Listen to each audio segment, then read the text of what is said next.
அதாவது அரபு நாடுகளில் வந்து பேரிச்சம்பழம் ரொம்ப ஃபேமஸ்ஸு. இப்போ குளிர்காலம் முடிஞ்சு வெயில் காலம் ஸ்டார்ட் ஆனதுனால பேரிச்சம்பழம் வந்து பூ பூக்க ஆரம்பிச்சிருச்சு.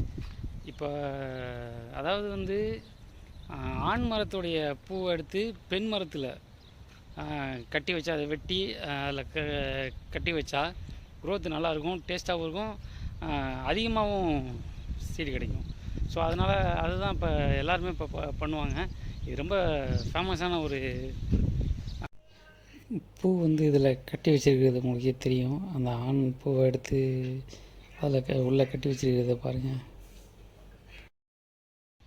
அதே மாதிரி வந்து இந்த பேரிச்சம்பழம் வந்து பழுக்கிற டைமிங் அப்படின்னு பார்த்தீங்கன்னு வச்சிங்களேன், கரெக்டாக வந்து வெயில் காலங்கிறத விட அவிச்சல் அப்படின்னு சொல்லுவாங்க. அதாவது அவியுது வெக்க அப்படின்னு ஒவ்வொரு இதுலேயும் ஒரு மாதிரி பேர் இருக்கும். அந்த டைமிங்கில் தான் வந்து இது கொலையாக வந்து பழுக்க ஆரம்பிக்கும். அது அந்த டைம் வந்து நம்ம வெளியிலையும் போக முடியாது, அந்தளவுக்கு ஒரு வெப்பத்தை கொடுக்கும். அதே டயத்தில் தான் பேரிச்சம்பழமும் பழுக்கும்.